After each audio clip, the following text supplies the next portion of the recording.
जय श्री श्याम। आज हम सुनेंगे धर्मराज जी की कथा। एक बुढ़िया माई थी, वह व्रत नियम बहुत रखती थी।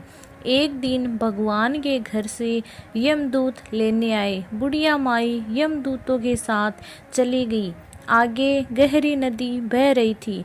बुढ़िया माई डूबने लगी। तब यमराज जी ने पूछा, माई गाय दान की हुई है क्या? तब बुढ़िया माई ने मन में गाय माता का ध्यान किया तो गाय माता उपस्थित हो गई। गाय की पूंछ पकड़कर बुढ़िया माई नदी पार हो गई। आगे गई तो काले कुत्ते खाने को दौड़े।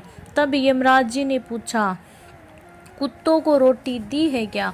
बुढ़िया माई ने मन में कुत्ते का ध्यान किया तो कुत्ते चले गए। आगे चली तो काले कोए बुढ़िया माई को चोंच मारने लगे। तब यमराज जी ने कहा कि ब्राह्मण की बेटी को सिर में तेल लगाने को दिया है या नहीं। बुढ़िया माई ने ब्राह्मण की बेटी को याद किया तो कोई ने चोंच मारना छोड़ दिया। आगे गई तो पैरों में कांटे चुभने लगे। तब यमराज जी ने कहा, चप्पल दान की है क्या? बुढ़िया माई ने याद किया तो चप्पल पैरों में आ गई। आगे चली तो चित्रगुप्त जी ने यमराज जी से कहा, आप किसको ले आए? तब यमराज जी ने कहा कि बुढ़िया माई ने दान पुण्य तो बहुत किया है, परंतु धर्मराज जी का कुछ भी नहीं किया, इसलिए आगे के द्वार बंद है। तब बुढ़िया माई बोली, मुझे 7 दिनों के लिए धरती पे जाने की आज्ञा दो। 7 दिनों तक कहानी सुनकर उद्यापन करने के बाद वापस आ जाऊंगी। बुढ़िया माई वापस धरती पे आ गई। पूरे गांव में खबर फैल गई कि बुढ़िया माई भूतनी का रूप धारण करके आ गई। वह जब अपने घर को गई तो बेटे बहू ने भूतनी समझकर घर के द्वार बंद कर दिए।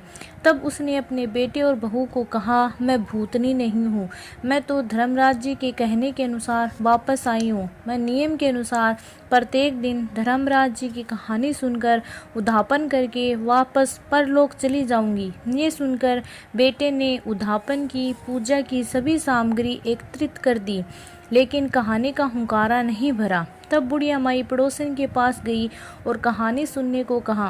पड़ोसन ने कहानी सुनी और हुंकारा भर दिया। बुढ़िया माई ने 7 दिनों के पश्चात कहानी सुनकर उद्यापन कर दिया और सभी सामान दान कर दिया। तब धर्मराज जी ने बुढ़िया माई के लिए धरती पर विमान भेजा। विमान देखकर सभी गांववासी स्वर्ग जाने को तैयार हो उठे। बुढ़िया माई बोली कि मेरी कहानी तो सिर्फ पड़ोसन ने ही सुनी है।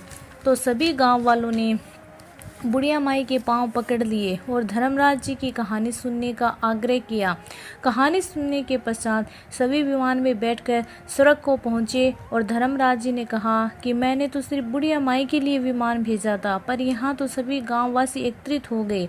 तब बुढ़िया माई ने कहा, मेरी कहानी इन सब ने सुनी है, इसलिए आधा पुण्य इनको भी दो। तब धर्मराज जी ने सभी गांववासियों को स्वर्ग में जगह दी। सो हे धर्मराज जी महाराज, जैसे बुढ़िया माई को स्वर्ग में वास दिया, वैसे सभी को कहने सुनने हुंकारा भरने वाले को सबको देना। बोलो धर्मराज जी यमराज जी की जय।